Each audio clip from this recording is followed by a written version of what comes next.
ሰላም ጤና ይስጥልን በመላው ዓለም የምትገኙ የተወደዳችሁ የሮሃ ቲቪ ተከታታዮች የመጋቢት 5 2017 ዓ.ም የረፋድ ዜናዎችን ይዘንላችሁ ቀርበናል። የአማራ ተወላጅ የህሊና እስረኞች የዋስትና መብት እንዳገኙ አቃቤ ህግ ተግቶ እየሰራ መሆኑ ተገልጿል። በወሎ የተለያዩ አካባቢዎች የሚገኙ የብልጽግና ባለስልጣናት እየሸሹ መሆናቸው ታውቋል። ፋኖ አሁንም ተጋድሎውን ቀጥሏል። የብርሃኑ ጁላ ምክትል ሆነው አማራውን እያስጨፈጨፉ ያሉት ጀነራል አበባው ታደሰ በጠና መታመማቸው ተሰምቷል። ተመርዘዋል ተብሏል።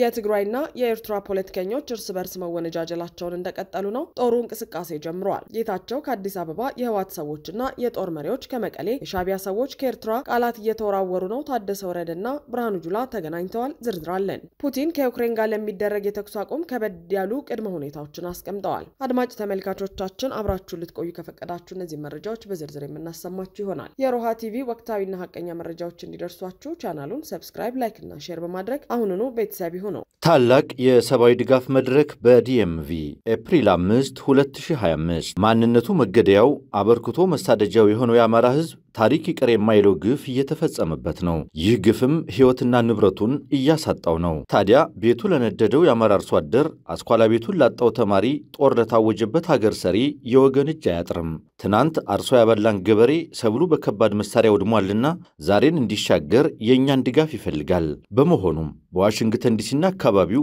ታላቅ የገቢ ማሰባሰቢያ ዝግጅት ተሰናድቷል። በመርሃ ግብሩ በጦርነቱ ለተጎዱ ወገኖች ከገቢ ማሰባሰብ ጎን ለጎን በወቅታዊ የአማራ ትግል አካሄድ ላይ ውይይት ይካሄዳል። የጊዜያዊ የሀብት አሰባሳቢ ኮሚቴው የማጠቃለያ ዝግጅቱን ያቀርባል። የፋኖ መሪዎችም ከመሬት ላይ ሐሳባቸውን ይዘው ይገኛሉ።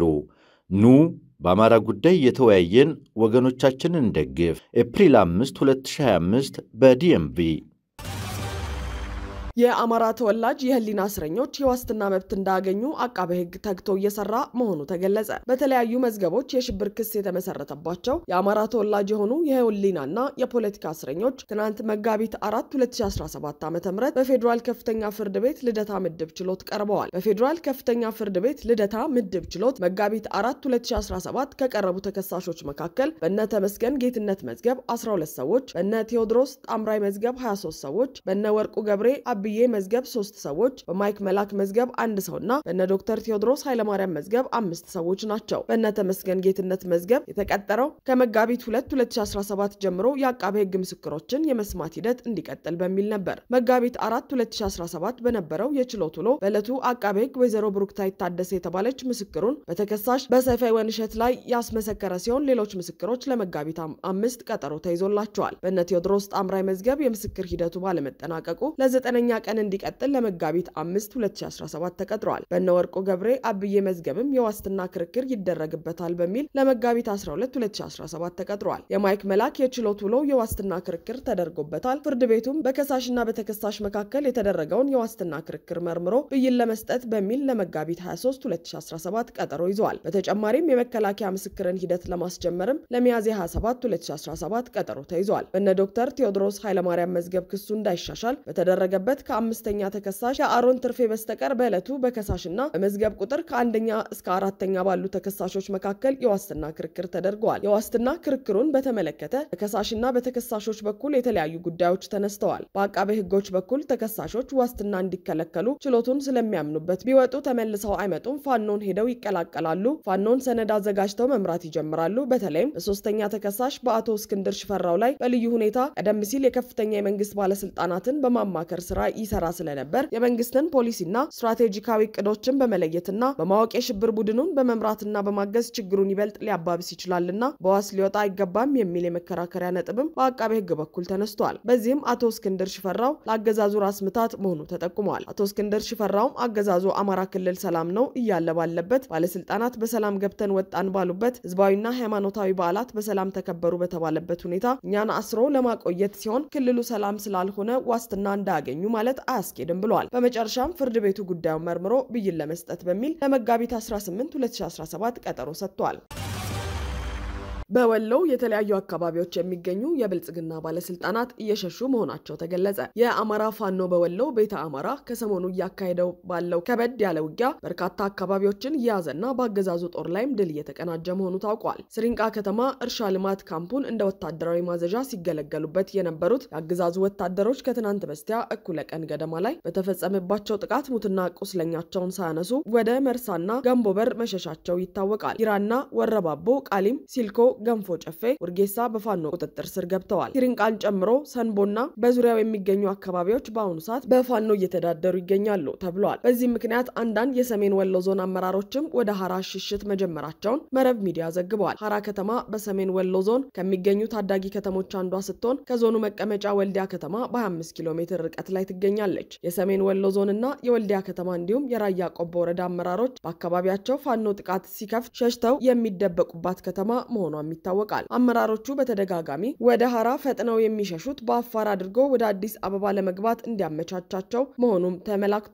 በሌላ በኩል ደግሞ ፋኖ ነበርን በሚል እጅ ከሰጡ በኋላ ለመከላከያ ሰራዊት መንገድ መሪ በመሆን እያገለገሉ የነበሩ 6 ባንዳዎች መገደላቸው ተገልጿል። እነዚህ ወዳደር ባንዳዎች ላይ እርምጃውን የወሰደው የአማራ ፋኖ አንድነት በጎንደር አርበኞች ክፍለ ጦር መሆኑም ተረጋግጧል። የአማራ ፋኖ አንድነት በጎንደር አርበኞች ክፍለ ጦር በማዕከላዊ አርማጭሆ በማሰሮ ደንብ ወረዳ ለ2 ቀናት ባደረገ ውጊያ አንድ የሻለቃ ማዕረግ ያለው ወታደራዊ አዛዥን ጨምሮ በቁጥር 77 ያገዛዙ ጥምር ጦር መደምሰሱን አስታውቋል። ከተደመሰሱት 77 ያገዛዙ ወታደሮች መካከል ፋኖ ነበርን በሚል ለገዢ ቡድን እጅ ከሰጡ በኋላ በአሁን ሰዓት ራሱን መከላከያ ሰራዊት ብሎ ለሚጠራው ኃይል በመንገድ መሪነት እያገለገሉ የነበሩ 6 ባንዳዎች ይገኙበታል። ሙትና ቁስለኛ ከተደረጉ ያገዛዙ ወታደሮች መካከል 22 ወታደሮች የፋኖን ክንድ መቋቋም አልቻልንም አቅቶናል በሚል ከነሙሉ ትጥቃቸው እጃቸውን ለአርበኞች ክፍለ ጦር መስጠታቸው ታውቋል።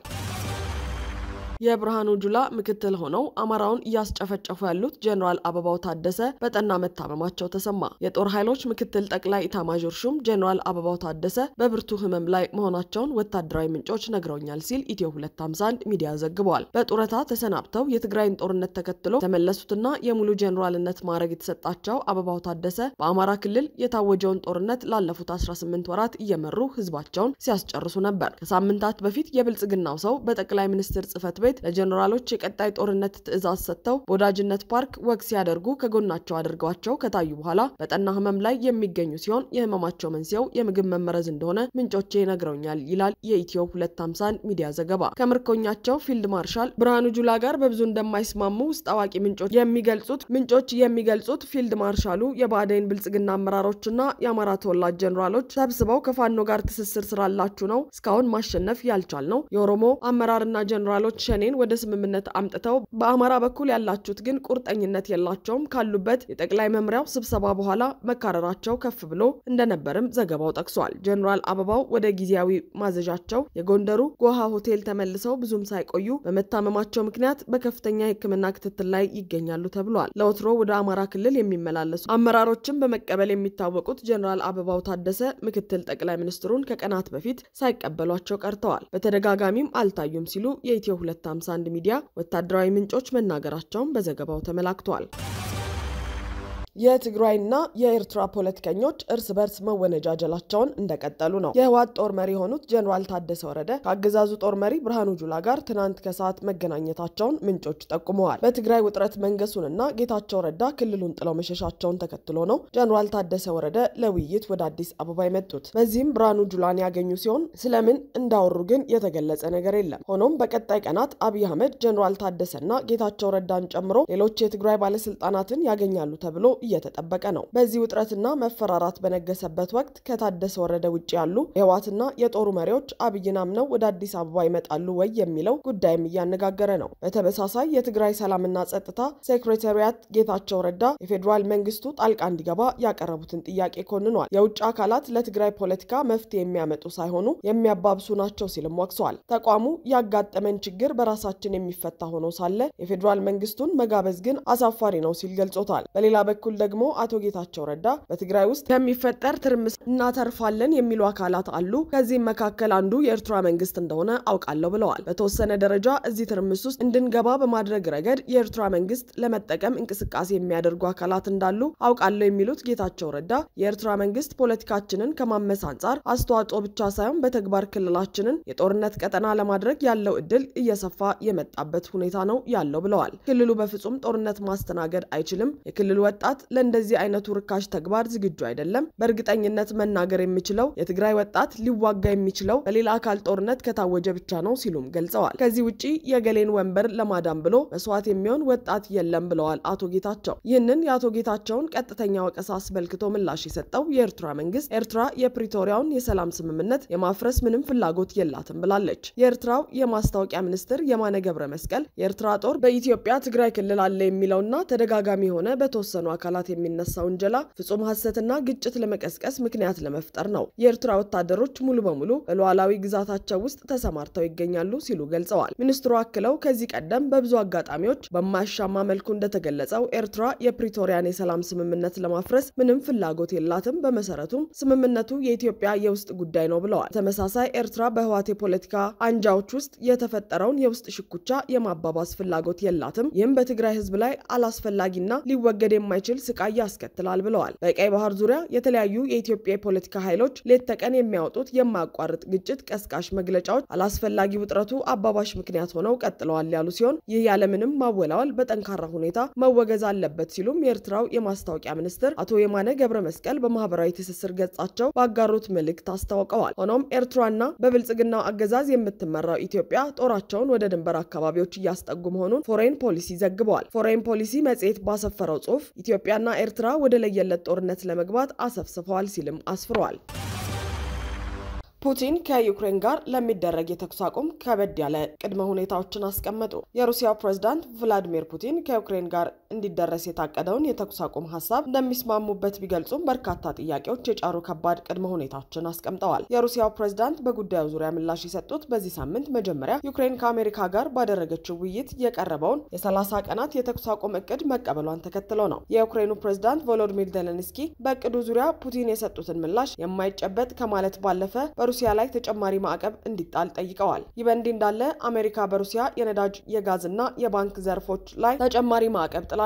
ፑቲን ሐሙስ ዕለት በሞስኮ በተካሄደ ጋዜጣዊ መግለጫ ላይ የተኩስ አቁም ሐሳቡን ትክክለኛ ሲሆን እኛም እንደግፈዋለን፣ ነገር ግን ልንወያይባቸው የሚገቡ ጥያቄዎች አሉ ብለዋል። የተኩስ አቁም ስምምነቱ ወደ ዘላቂ ሰላም ሊያመራና የዚህን ቀውስ መንስኤ ማስወገድ ሊኖርበት ይገባል ብለዋል ፑቲን። ከአሜሪካውያን አጋሮቻችን ጋር መደራደር አለብን፣ ምናልባትም ወደ ዶናልድ ትራምፕ ስልክ እደውላለሁ ብለዋል። ለዩክሬን ወገን ለ30 ቀናት የሚቆይ የተኩስ አቁም ስምምነት መደረጉ ጥሩ ነው ሲሉ ፑቲን አክለዋል። እኛ ብንደግፈውም ግን ልዩነቶች አሉን ብለዋል። ዩክሬን ባለፈው ዓመት ወታደራዊ ዘመቻ በማድረግ የተወሰነ አካባቢ የተቆጣጠረችበት የኩርስክ ግዛት አንደኛው ርዕሰ ጉዳይ መሆኑን ፑቲን ተናግረዋል። ሩሲያ ኩርስክን ሙሉ በሙሉ ተቆጣጥራለች ከማለት ባለፈ በስፍራው ያሉት የዩክሬን ወታደሮች ተቆጣጥረዋል ብለዋል። ለመውጣት እየሞከሩ ቢሆንም እኛ ግን ተቆጣጥረናል፣ መሳሪያቸውን በየቦታው ጥለዋል ሲሉም ገልጸዋል። ፑቲን የተኩስ አቁም እንዴት እንደሚሰራ የቀረቡ አንዳንድ ጥያቄዎችን ሲገልጹ እነዚህ 30 ቀናት እንዴት ጥቅም ላይ ይውላሉ? ዩክሬን እንድትደራጅ ነው? እንድትታጠቅ ነው? ሰዎችን ለማሰልጠን ነው? ወይስ እነዚህ ነገሮች አይሆኑም? እንዴትስ ቁጥጥር ይደረግበታል? ሲሉ ጠይቀዋል። ትግሉ እንዲቆም ማን ነው ትዕዛዙን የሚሰጠው? ምን ዋጋ ያስከፍላል? ከ2000 ኪሎ ሜትር በላይ የሚሆን ስፍራ ማን የተኩስ አቁሙን እንዳይፈርስ ማን ነው የሚወስነው? እነዚህ ሁሉ ጥያቄዎች ከሁለቱም ወገን ጥንቃቄ የተሞላበት ስራ ይጠይቃሉ። ማንስ ይቆጣጠረዋል? ሲሉ በርካታ ጥያቄዎችን ወርውረዋል። ፑቲን በቀጥታ አልቀበለውም አላለም፣ ነገር ግን በተግባር ውድቅ ለማድረግ እየተዘጋጀ ነው ሲሉ ዜሌንስኪ በምሽት በሚያስተላልፉት የቪዲዮ መልእክታቸው ላይ ፑቲን በእርግጥ ይህን ጦርነት መቀጠልና ዩክሬናውያንን መግደል እንደሚፈልግ በቀጥታ ለፕሬዝዳንት ትራምፕ ለመናገር ይፈራል ሲሉ ዜሌንስኪ ተችተዋል። የፑቲንን አስተያየት ተከትሎ በዋይት ሃውስ ንግግር ያደረጉት ፕሬዝዳንት ትራምፕ በበኩላቸው ከሩሲያው መሪ ጋር ለመገናኘት እንደሚፈልጉና ለ30 ቀናት የሰላም ስምምነቱ ሩሲያ ትክክለኛውን ነገር ታደርጋለች የሚል እምነት እንዳላቸው ተናግረዋል። ከሩሲያ የተኩስ አቁሙን ማየት እንፈልጋለን ብለዋል። አድማጭ ተመልካቾቻችን የሰዓቱ የሮሃ ቲቪ ዜናዎች የተከታተላችኋቸውን ይመስሉ ነበር። አብራችሁን ስለነበራችሁ ከልብ እናመሰግናለን። ሰላም።